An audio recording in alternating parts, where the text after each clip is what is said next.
ሕይወት ልክ እንደ ጠባብ ክፍል እስትንፋስ እስኪያጥራችሁ ድረስ አፍና ይዛችኋለች። እንደ ተጠለፈ ወይም ወጥመድ ውስጥ እንደገባ ሰው መፈናፈኛ አጥታችኋል።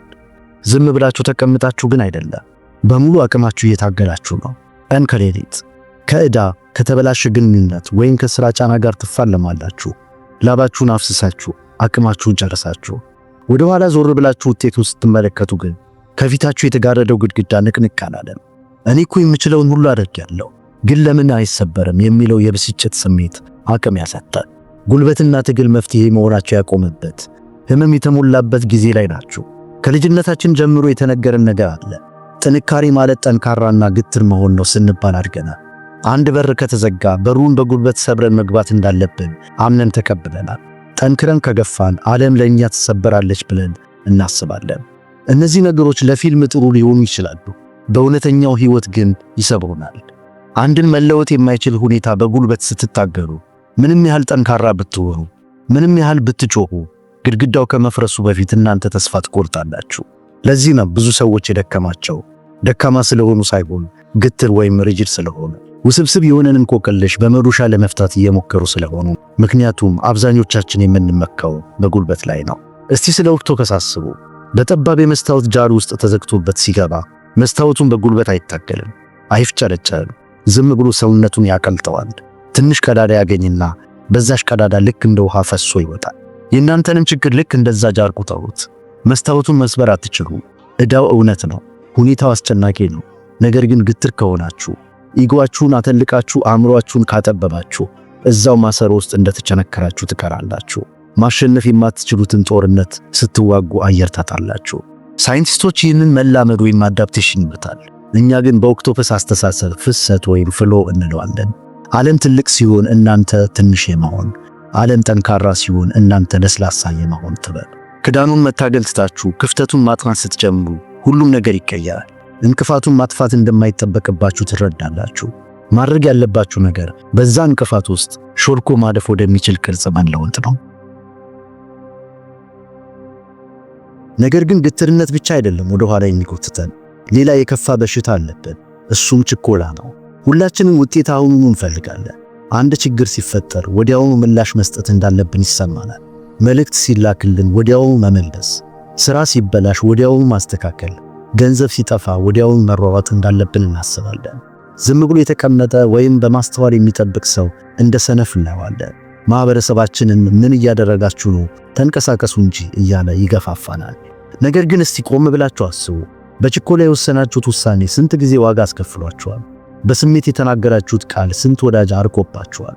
ኦክቶፐስ በውሃ ውስጥ ካሉት እንስሳት ሁሉ ብልሁ ነው። መክፈቻ የሌለውን ሳጥን እንዲከፍት ሲሰጠው እንደ ሌላ እንስሳ በጥርሱ ወይም በጥፍሩ አይታገለው። ቆም ብሎ በማስተዋል ይጠብቃል። ለደቂቃዎች ወይም ለሰዓታት ዝም ብሎ ሳጥኑን ይነካካል። በሁሉም እጆቹ መረጃ ይሰበስባል። ድክመቱና ጥንካሬው የት ጋር እንደሆነ ያጠናል።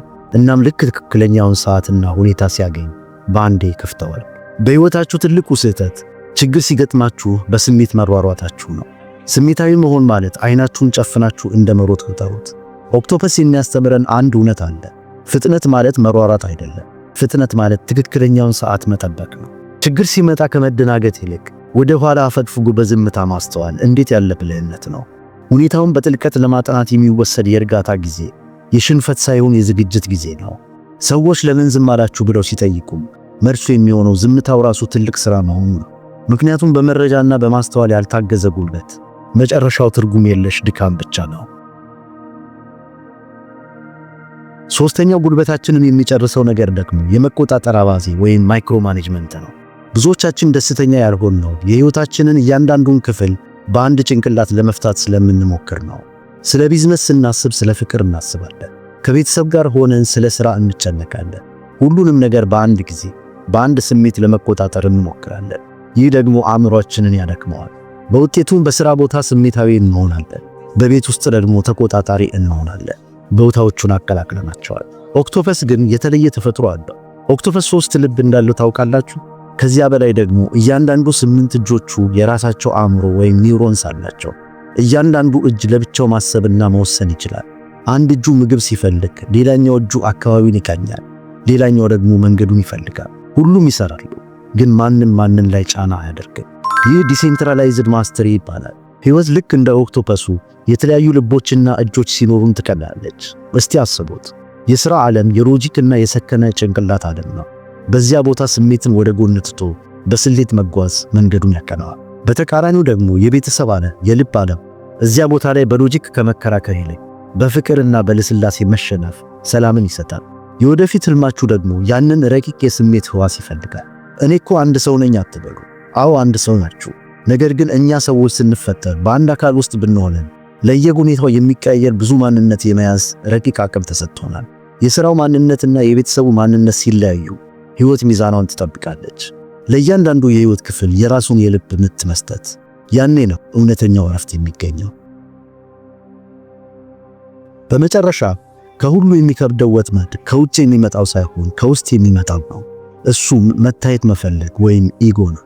ዓለም ያስተማረችን ለማሸነፍ መጮህ እንዳለብን፣ ጎልተን መታየት እንዳለብንና ማንም ሰው ሲነካን መልሰን መምታት እንዳለብን። አልሸነፍም ባይነት እንደ ጥንካሬ ይቆጠራል።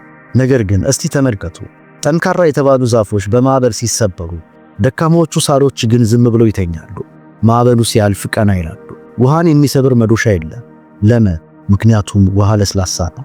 ኦክቶፐስ ጠላቶቹን የሚያሸንፈው ታግሎ አይደለም፣ ይልቁንም ቀለሙን ቀይሮ ከድንጋዩና ከውሃው ጋር አንድ ሆኖ በመሰወር ነው። ሳያስፈልግ ሲቀር ይጠፋል፣ ሲያስፈልግ ይገለጣል። ጠላት ሲመጣ ትልቅ ሆኖ ለመታየት አይሞክርም፣ ቀለሙን ቀይሮ የማይታይ ይሆናል። ይህ የመጨረሻውና የረቀቀው ጥበብ ነው፣ ለስላሳ የመሆን ኃይል። ሰዎች ሊገዳደሯችሁ ሲሞክሩ ኢጓችሁን አውርዳችሁ ለስላሳ መሆን ሽንፈት ሳይሆን ታላቅ ስልት ነው። የግድ ልታይ ልሰማ የሚለውን የልጅነት ፍላጎት ትታችሁ ሙሉ ትኩረታችሁን ዓላማችሁ ላይ ብቻ ማድረግ የብስለት ጥግ ነው። እውነተኛ ኃይል ያለው አደባባይ ላይ ወጥቶ እኔን ይሁን ብሎ የሚጮኸው ሰው ጋር አይደለም። እውነተኛው ኃይል ያለው ድምፁን አጥፍቶ ማንነቱን ሰውሮ ሳይታወቅ የሚሰራውና ማንም ሊይዘው የማይችለው ሰው ጋር ነው። ዓለም ስትጠብና ስታጠብ ግትር ሆኖ ከመቆም ይልቅ እንደ ውሃ መለስለስ የመኖር ዋስትና ነው።